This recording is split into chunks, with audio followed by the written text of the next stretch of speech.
Hi, and welcome to another episode of Some Good Geiger News. I'm Hildy, and I'm here with Kim Beaudin Kim. Where are we talking to you from today? from my home in Lewiston. How far are you from corporate office? About 10 minutes, a nice easy drive. Very nice. And tell me, did you do anything special over the weekend? Well, it was a good weekend because it was Mother's Day. So I was fortunate enough to have both of my daughters under my roof at the same time. Unusual for you? Yes, yeah, because my oldest one, who is 25, lives on her own. So she and her fiance, along with my youngest daughter, cooked me brunch. Wow. Now, the wow part really is they did the dishes. They left me with no mess. Like, I ate and I wasn't really sure what to do. And I went and sat on the couch and I was kind of in awe thinking, this never happens. So you're saying they've cooked for you before, but somehow it ends up being your job to clean? Yes, there's always dishes left behind and there was nothing. The pans, everything washed and put away. That was the best part. That's awesome. And do they all live nearby? They do. They do. My youngest just turned 20, so she's in college. So she's at home. And then my oldest is 25, and she lives probably about 2 miles from here. Oh, you're so lucky. Yeah. How did she meet her fiance? She met him through a mutual friend. And when are they getting married? Well, that's a little bit of a tricky question. The wedding is scheduled for July 3rd, except we have the shelter in place order and our plans to open up. By July 3rd, it doesn't allow you to have more than 50 people at a gathering. Okay. So we're getting a little creative. So she wants I want to wear my dress, I want the big party, I want all of our friends, all of this, but that's not going to happen. But I also want to get married. I don't want to delay that part. So she's toying with this, going back and do a small ceremony now with just immediate friends and family, and then have the big party at the same time that she was supposed to have it, but a year from now. Okay.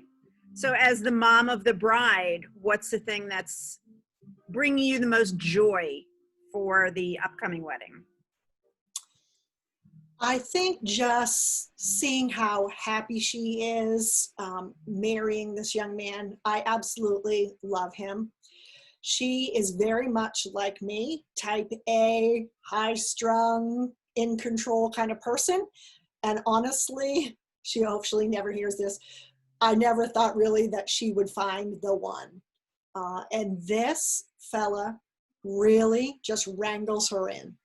He puts her in her place. He speaks back to her. He seems to be kind of the yin to her yang. So from the first day that I met him and I saw his reaction and how he interacted with her, I thought, this guy might be able to actually keep this girl under control and they might actually have something here. How long have they been together? Just over 3 years. That's amazing. I would be interested to see, like, a couple of years down the road, like if we do another interview, what your looking back on this has to be, because usually the mom of the bride kind of, I don't know, it's a mother's intuition time of thing, woman's intuition. So I'm guessing that your gut instinct is going to be a huge success, and I can't wait to see you as a grandma. I know. I can't wait. That's really one of the things that I'm really, really looking forward to. Grandbabies and being able to spoil them and send them back home. I was a pretty strict parent with some pretty strict guidelines. So the thought of being able to spoil someone's little somebody and then send them back and kind of break some of those rules that I was so hard and fast on seems exciting to me. When you say strict, what is strict in your world? I was probably too overbearing, actually, but my kids would say to you, we couldn't watch more than 20 minutes of television every day. Okay, that's strict. Or there were certain television shows, like they weren't allowed to watch like SpongeBob or Cat Dog or some of these other shows. I was really particular about that. I was really adamant about amount of time that they would spend reading, about doing schoolwork, that kind of thing. So I'm going to get a grandbaby and I'm just going to put that TV on if I feel like it and just let it run endlessly. That's amazing. Curious, do you have favorite foods that you love to cook? I'm a dessert baker, which is very dangerous to my waistline. Fair. What's your favorite dessert to cook? It would be my grandmother's whoopie pie recipe. Okay. And do you share that recipe? I do actually. Okay, so I'm making a note to send you a request because I am always looking for like grandma recipes.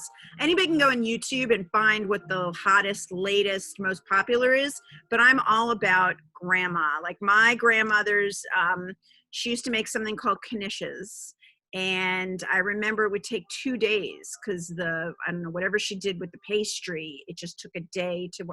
And while it was time consuming, it's one of those things when I make it, I feel like I'm back in the kitchen with her. Don't you feel that way? Yes. Well, yes and no, technically. My grandmother actually, I don't think she ever baked.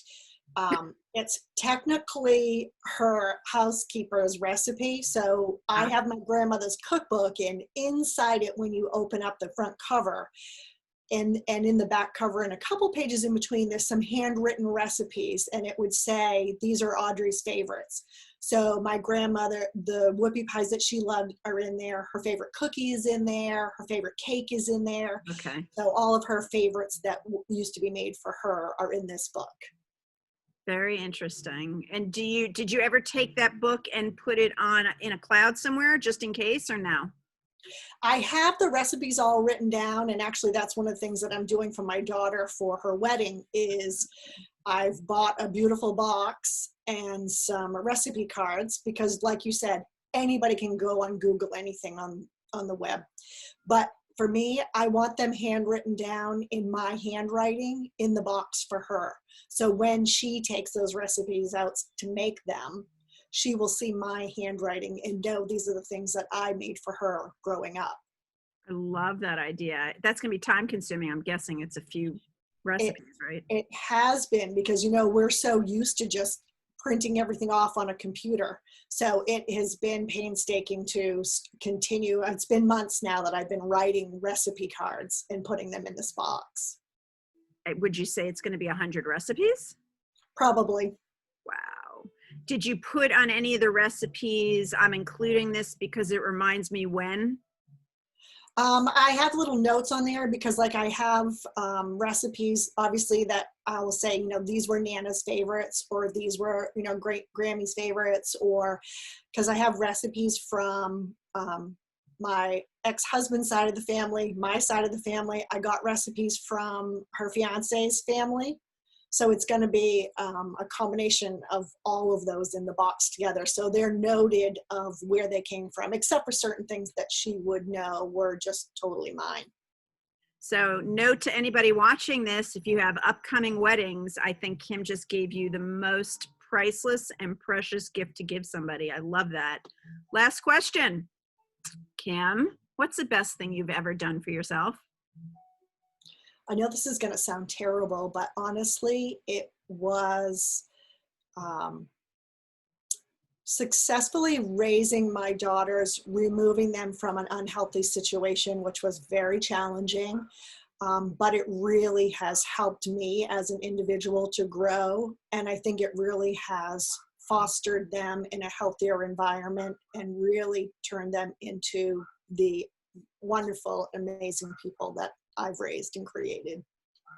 I love that answer.